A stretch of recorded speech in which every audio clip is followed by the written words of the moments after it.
What's up? Welcome back. I'm the Inksmith and I'm here with my tiny Neko baby Deco, and he is my American kitty that I got from the Humane Society when I got here. And I'm back again with a whole new video on how to world build.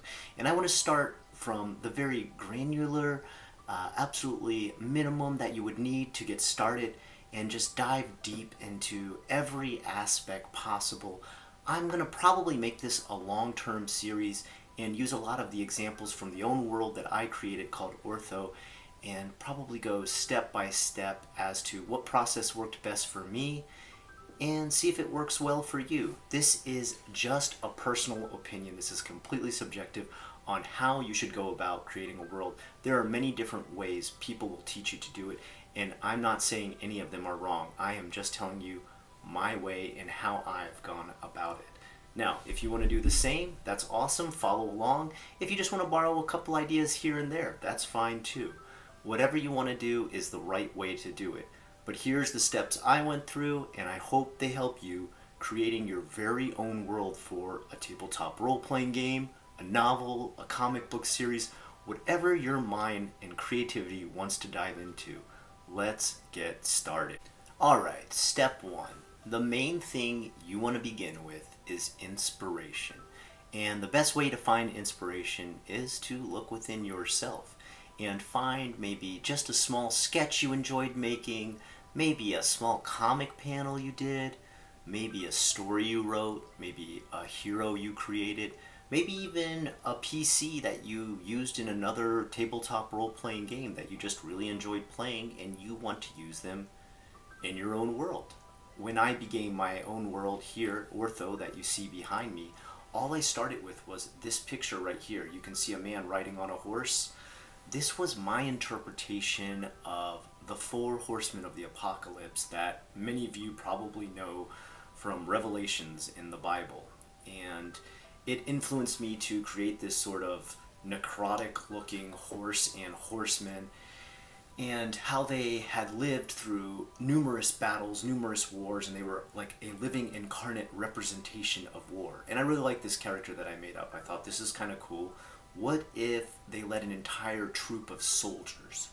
What if they were run by a despotic king who lived only to create war? And what if there was an entire continent where war was king and all they did was battle and destroy and ruin even their own country, from hamlet to village to city to capital? They fought an endless civil war that trampled everything, their entire culture, their architecture, their government, everything lived for war. And it all came from just this one picture. Find one little thing that you enjoy creating, that you enjoy drawing, and start from there. You can build all the way around it, making an entire ethos, a mythos, anything you want. And from there, uh-oh, just had my mic bounced by a tail. From there, you can create anything you want and expand.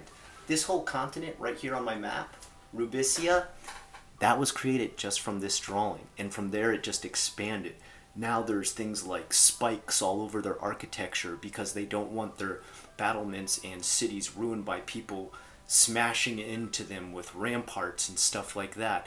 The entire ethos is they build their bodies and breed their warriors to be the strongest, and even infuse their skin with weapons that are permanently stuck into their hands and armor that latches onto their skin and becomes like a second skin. It built and built and built from there. And that's what you can do too. Start with just one small idea, something you really liked, you enjoyed drawing or were inspired by, even within something small that you wrote, a short story, and build on it. Keep going. With all the ideas that come through your head, there's a lot you may toss out, all right? There's a lot you may throw away, but there's a couple you make where you're like, I gotta keep this around. This was just too good of an idea to toss out. And those are the ones you build small parts of your world and eventually create an entire setting around. Inspiration. Next up, we're going to talk about genre and setting. What kind of setting is your world in? I don't mean you need to choose one exact setting, because there's a lot out there. You could have some kind of futuristic cyberpunk world. You could have some sort of gritty, grim, dark, futuristic world, or even fantasy version of grim, dark. You could have high magic where everything is controlled by magic, or a low magic world where someone needs to collect a ton of reagents just to do one single dirty spell. It could be anything like that, but you could also combine all these to different parts of the world. So, like I just spoke about in my own creation here, Ortho, behind me, I have Rubicia, which is based around war and combat, and there's not a lot of magic going on there. But then if we take a look up here, and the more northern parts, there's Euronymith, and Euronymith is completely based around magical potions, where a magical potion can completely change and mutate your body. It can drive somebody completely insane and warp their mind and body, turn them into an abomination, or possibly even give them magical powers, or twist them into a totally different form completely. So I have multiple settings going on here and multiple things happening that make each world totally unique. If we go down here in the far south where it's a frosty, icy world, it's controlled by a bug-like community where everybody lives for ages inside of chrysalises and cocoons and then hatches out into a new insect form, and their entire place has got a hive mind to it, and it's very biopunk. So I've got multiple settings going on, and I've borrowed from anything that I personally enjoy. There's a lot of horror going on in my world. It's a very dark and grim world, but I didn't just stick with something like only a splatterpunk setting. I've got psychological horror, I've got body horror going on, all sorts of cosmic horror and things like that deep within the oceans of this world. Many different settings. If someone tells you you need to choose one to overlay on your entire creation, no, it's not true. Is it wrong to stick with just one? No, not at all. You could go with the completely classic Tolkien-esque type fantasy world with elves and dwarves and stuff like that, and just give it your own spin. Don't let that hold you back, but also don't be held back by thinking you only need one setting. Choose a little bit of every setting that you like and add it as a bit of spice to each part of your world or each continent or nation of your world. Alright, so we got a little bit of inspiration picked out. We've got a setting or settings picked out. Now we get into the nitty-gritty. You are actually starting to build some stuff up. And this is where people kind of get overburdened or overwhelmed.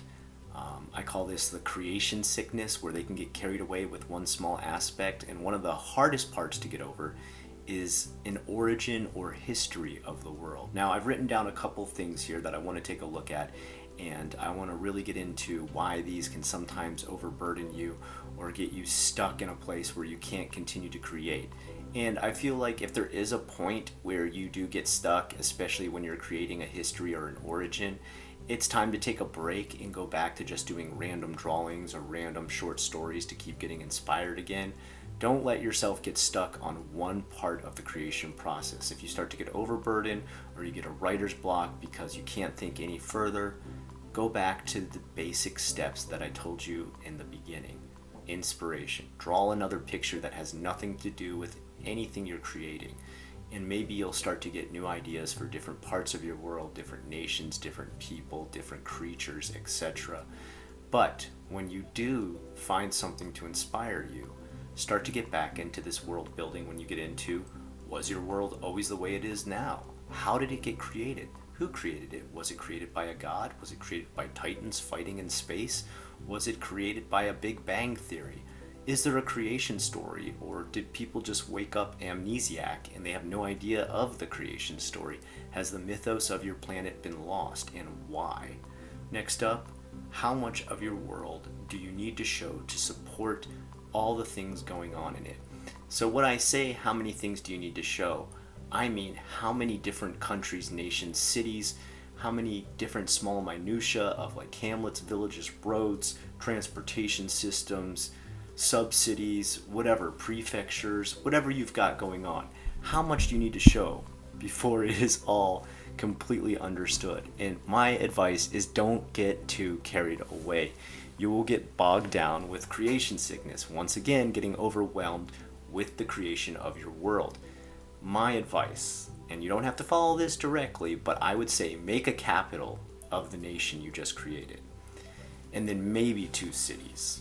If you feel like you can go farther or you have more to think of, but you will get overwhelmed incredibly quick if you try to populate every single part of the nations that you create, every single of the continents you create with people all over. Because as you know, just like in real life, every sort of little small city, town, village, nation, country, state, prefecture, ward, district slightly changes from one to the next. And for you to have to create all these environments, all these people, all these creatures, all the flora, the fauna, everything within these different places, you will get incredibly overwhelmed because there's so many moving parts to these.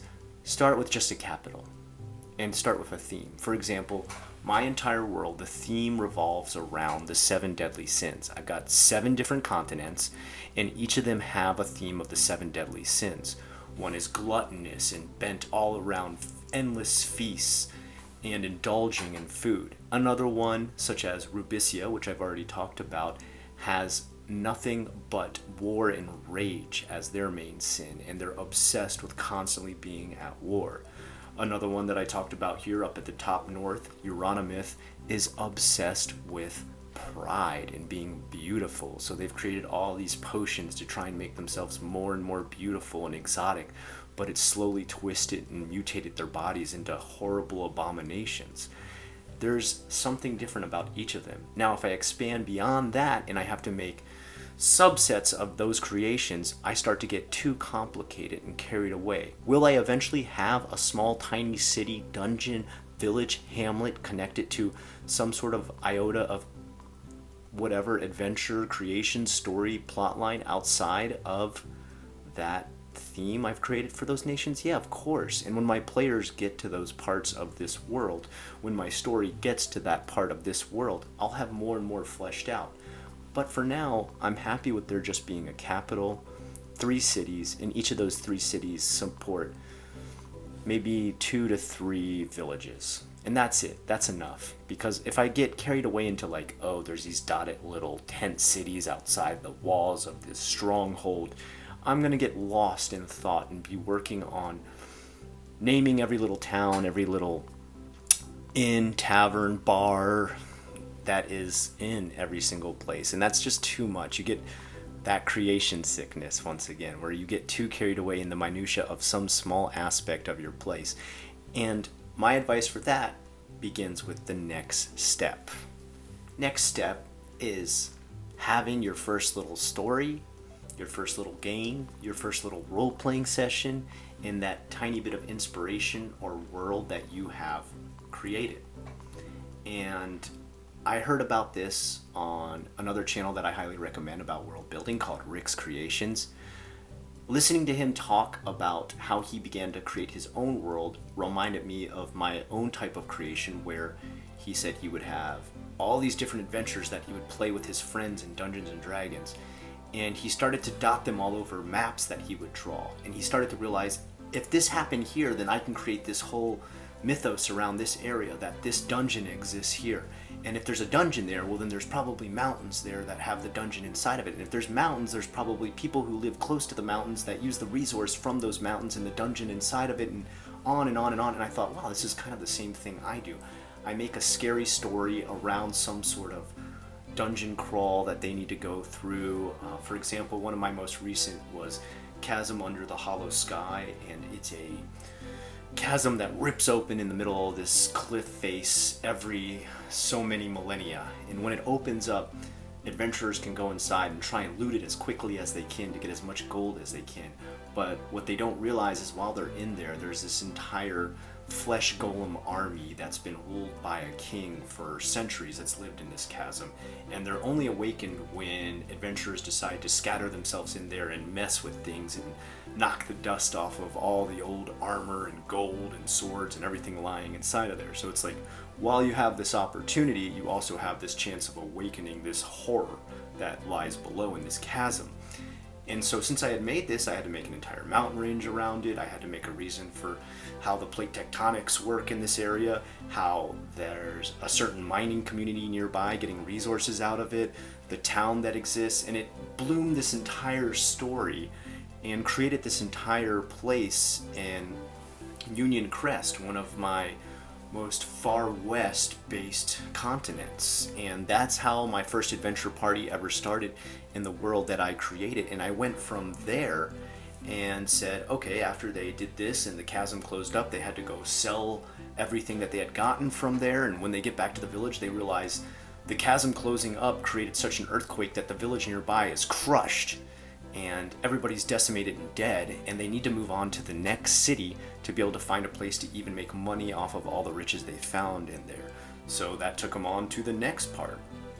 And they went to another village from there, and the whole next adventure started, and it started to build out and flesh out the world from there. So start to write these tiny games, these tiny sessions, these tiny role-playing situations that help you better flesh it out.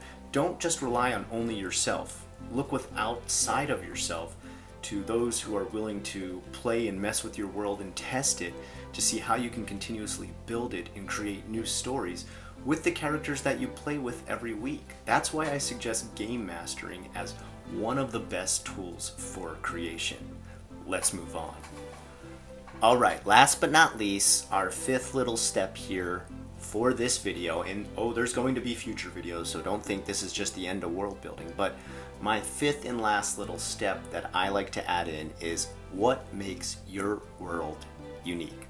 You've gathered your inspiration, you gathered your resources, you have your influence even from the things that you read, watch, media that you absolutely digest weekly, probably books, fantasy novels, movies, everything. We all take stuff from that, but what makes yours super unique? Even if you borrow something like the classical elves, the classical dwarves and stuff like that, as I call it, the very Tolkien-esque sort of biome, what's making yours a little bit different? I hear people say things like, oh, you shouldn't make any more elves for your world or anything like that because there's too many different types of elves out there. No, I don't think that's true. I think you can make elves and make them distinct in your new world that you're creating. For example, let me use another world creation channel known as Monster Garden. Highly, highly recommended to check out. Monster Garden has used dwarves, but what he's done is created them in such a new, unique way that they barely represent any sort of dwarfs you've ever seen in any other play style. They are these sort of insectoid mole people who burrow underground. They have these new chitinous bodies, and they can lump themselves down into these sort of roly-poly positions, and they're incredibly interesting. When he started to talk about it again, this video blew up so much because no one had ever imagined dwarfs like this before, a sort of burrowing insectoid animal. And it completely makes sense. Dwarves love to be buried deep within mountains, searching out resources, mining ore, copper, iron. They can smell gold even, and making them an insect that burrows into the earth. Of course this totally works, but I've never seen that done before, and it's amazing and makes his entire creation and world building a whole new breath of fresh air. And that's what you're looking for. You're looking to show people how your entire world is a new breath of fresh air.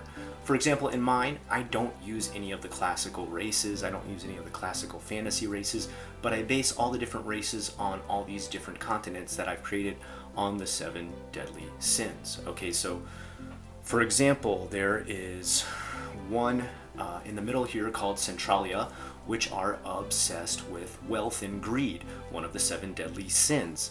And they have a heart inside of each of them. They're born with a heart made out of precious metal.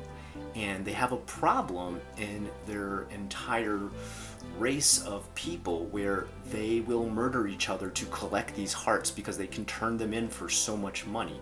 But they also have the advantage that because their hearts are made of metal, they can survive a lot of damage and keep beating and keep living and surviving. I've got a Rubicia, which I've already talked about, which is based on war, and they have learned how to craft weapons that they can literally graft to their bodies. So they never lose their armor, it's grafted to their skin. They never lose their swords because it's grafted to their arm. I have the people of Euronymith, which have learned to use potions to completely distort and change their bodies in advantages that make them far more stronger than your average human. They've totally evolved to become their own races because of this. And we'll get deeper into it. I'll show pictures. You're probably even seeing them overlaid now as I speak, and you'll see how I slowly developed each of these and made them their own race. But these kind of remove them from every other fantasy world out there. That's what you got to start to look for. What makes yours your very own world? It's okay to borrow a bunch of ideas, like grafting. We just had that in Elden Ring, where there was people grafting skin onto their body and grafting limbs and arms and stuff like that. I decided to go with weapons being added to them, and maybe with Berserk, they've got the living armor. I thought that's such an awesome idea. There's the demon armor that eventually becomes part of the people that wear it and are cursed by it. So I thought, why not have an entire race that's learned to adapt to this grafting armor that eventually attaches to your skin?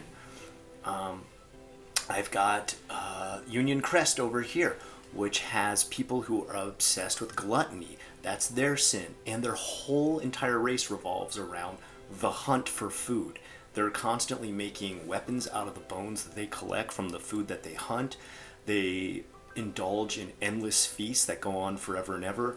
Their king survives around keeping all the feasts for every war and battle he's ever won going endlessly, and for them to worship or pay homage to this king, they collect food for him on a non-stop basis.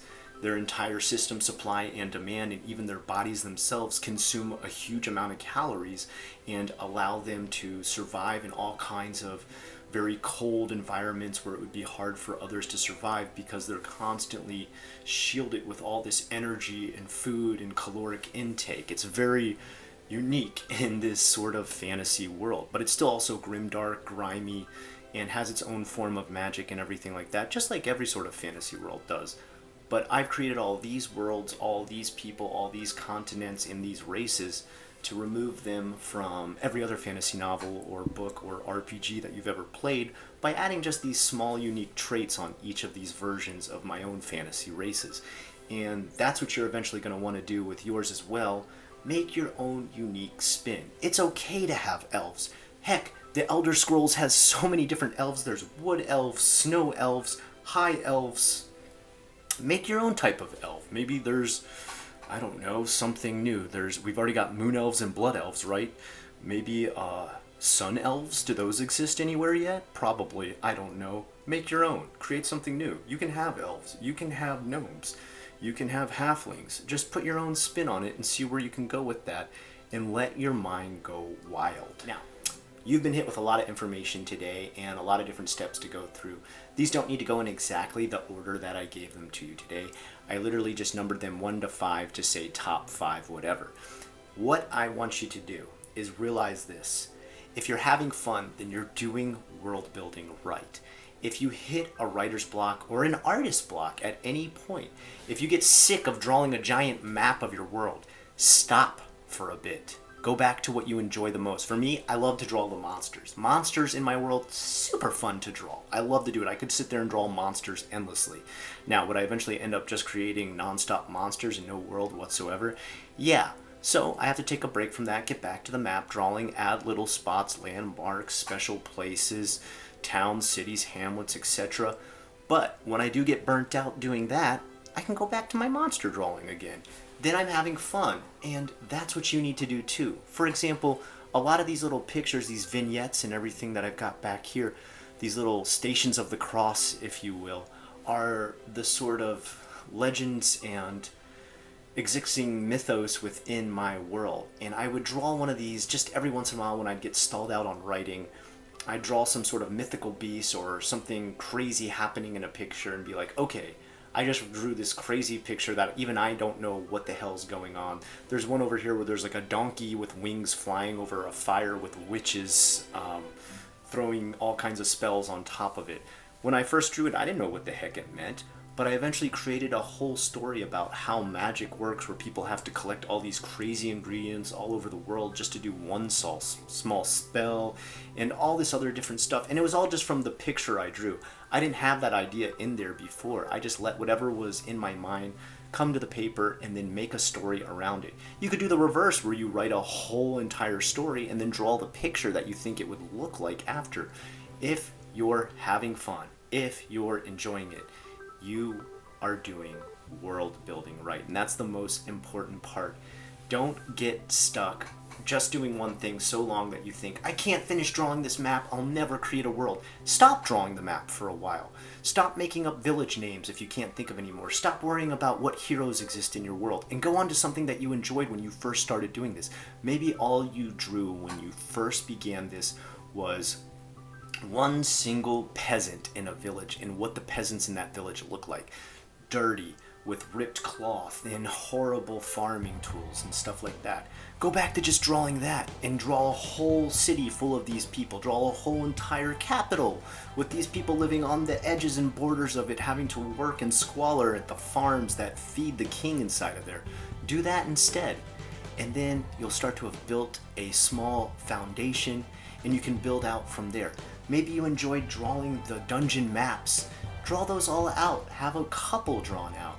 And then start to work on the monsters that might exist inside these sort of environments that you created.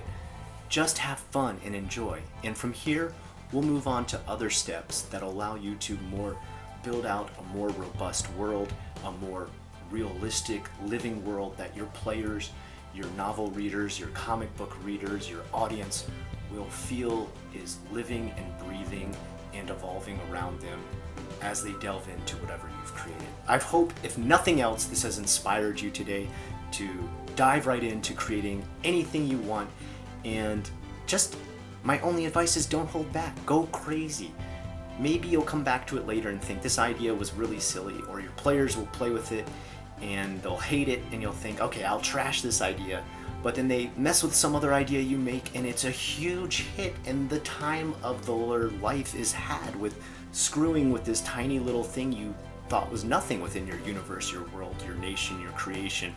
And you realize, I gotta expand upon this. This worked out so well. And that's the beauty of world creation. You find all these little things that at first you might think are nothing, or you might think are the most powerful thing ever, and you realize you can add or subtract from them to make the perfect creation that is totally yours. And it came all from your mind, which is the most beautiful thing. I've been the Inksmith, and I hope this has helped you today learn how to world build on your own. Have a great one.